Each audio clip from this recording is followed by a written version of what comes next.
A graça e a paz, queridos, boa tarde. Eu gostaria de deixar aqui uma mensagem de reflexão neste dia a respeito da cruz de Cristo. Que você, no dia de hoje, possa estar refletindo sobre essa mensagem em seu coração, pedindo iluminação do Espírito Santo.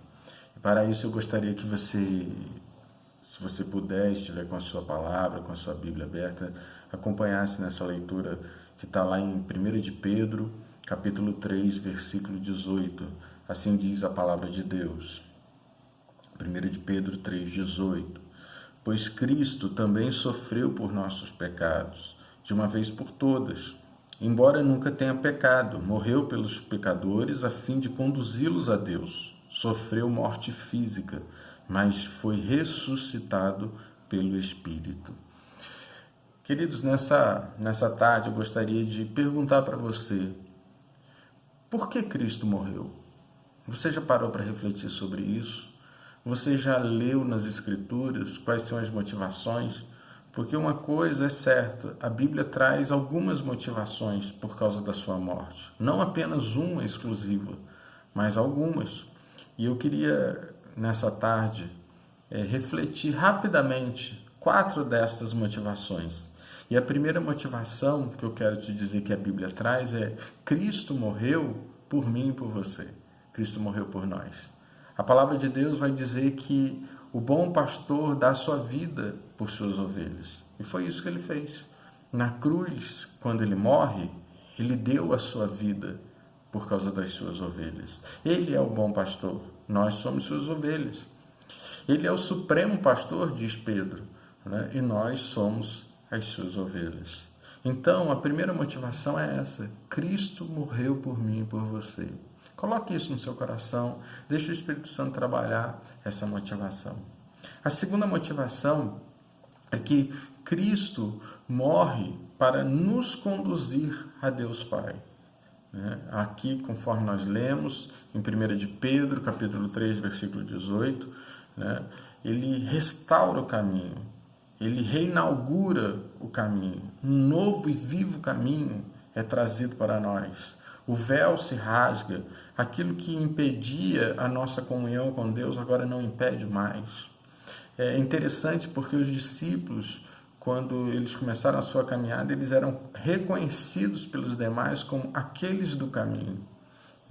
Uma das passagens mais lindas da Bíblia está lá no caminho de Emaús, quando Cristo parte o pão, ele é revelado aos 2 que estavam com ele. Então, o caminho é muito importante. Esse caminho restaurado é um caminho de reconciliação. Cristo estava neste mundo e é levado à cruz e morre a morte de cruz para nos reconciliar com Deus. E essa vai se tornar a missão da igreja. A missão de levar vidas longe de Deus, vidas que estão a par de Deus, para uma nova e viva comunhão com Deus. O caminho vai nos trazer a vida eterna, o caminho vai nos trazer uma vida de paz, uma vida de alegria, vai nos dar o perdão e a libertação necessária para nossas almas. A terceira motivação que eu quero que você reflita: Cristo morre por nossos pecados. Nós estávamos mortos em nossos delitos e nossos pecados, e Cristo morreu por nossos pecados. Pedro, Paulo, João, eles constantemente estão falando disso. Eles estão associando a cruz ao perdão dos nossos pecados. Em Hebreus, a palavra vai dizer que uma vez por toda foi feito o sacrifício. Cristo foi o sacrifício vivo e eficaz. Ou seja, eu não preciso de mais sacrifícios. Cristo pagou por mim, Cristo fez o sacrifício eficiente. Nós não precisamos de maior sacrifício ou de mais sacrifícios. E a quarta motivação que decorre dessa terceira é que uma vez que ele foi pecado por nós, ele sofre a morte por nós. Ou seja, o salário do pecado é a morte, diz Romanos. E então Cristo, ele morre por causa dele ter assumido os nossos pecados. O salário do pecado é a morte. A nossa morte estava certa. A nossa morte era induvidosa, inquestionável. Mas Cristo, ao morrer por nós, Cristo paga essa dívida. Está quitado. Está cancelada a dívida para a qual nós tínhamos com Deus Pai. Então, essas 4 motivações eu gostaria que você estivesse refletindo nessa tarde, nesse dia, né? E eu queria trazer aqui nesse momento uma reflexão ainda sobre esses 3 dias, sexta, sábado e domingo. Domingo de Páscoa, a passagem, né, conforme os judeus comemoravam no Antigo Testamento, e nós cristãos comemoramos a ressurreição do Cristo, né, o nosso Salvador, o nosso Senhor. Então eu queria trazer aqui uma reflexão de que através de um discernimento nós precisamos olhar para esse momento que estamos passando. Talvez o período qual estamos agora é o período da sexta-feira, um período onde nós estamos olhando abismados algumas coisas acontecerem. Assim como os apóstolos olharam abismados, olhando para o Cristo Salvador na cruz. Mas eu quero dizer para você que às vezes nós esquecemos do sábado.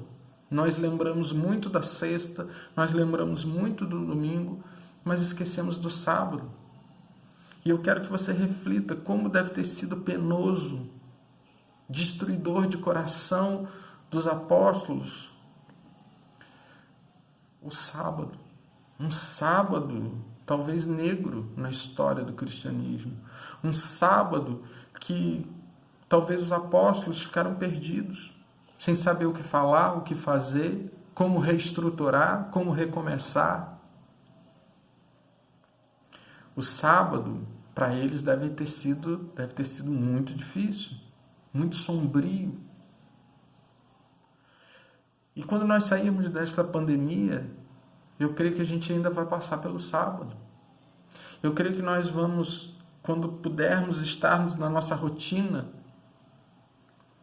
novamente, talvez a gente fique um pouco perdido, sem saber o que fazer, por onde começar, como reestruturar, como reiniciar, como reinaugurar, como refazer todas as coisas que ficaram para trás. Mas há algo maravilhoso na palavra de Deus, porque depois do sábado veio o domingo. E o domingo, ele é eterno. A sexta e o sábado ficaram no passado, mas o domingo é a ressurreição. O domingo foi para aqueles que perseveraram, para aqueles que permaneceram. E eu quero dizer para você que você, talvez hoje, junto comigo e junto com toda essa nação, nós estejamos passando pela sexta-feira, vamos chegar ao sábado, mas com fé e perseverança alcançaremos o domingo. Cristo passou pela sexta, passou pelo sábado e passou pelo domingo. Os apóstolos passaram pela sexta, pelo sábado e pelo domingo. Eu e você precisamos passar pela sexta, pelo sábado e chegarmos ao domingo. O domingo é o domingo de alegria. O domingo é o domingo da eternidade. O domingo é o domingo da felicidade. O domingo é o domingo de que todas as coisas são ressuscitadas. Talvez agora você esteja se desfazendo de sonhos, perdendo esperança. Mas eu quero dizer para você que o domingo que Cristo ressuscita e que nós também vamos ressuscitar, nós também teremos os nossos sonhos reavivados. Eu quero deixar essa palavra para você, né? Creia, estamos passando por momentos de dificuldade, momentos difíceis, pesarosos, penosos, alguns mais, outros menos, mas a verdade é que o domingo chega para todos nós. Que Deus abençoe a sua vida, que Deus abençoe essa sexta-feira, que Deus abençoe o sábado nosso e que Deus, principalmente, abençoe o nosso domingo. Fique com Deus na paz de Cristo.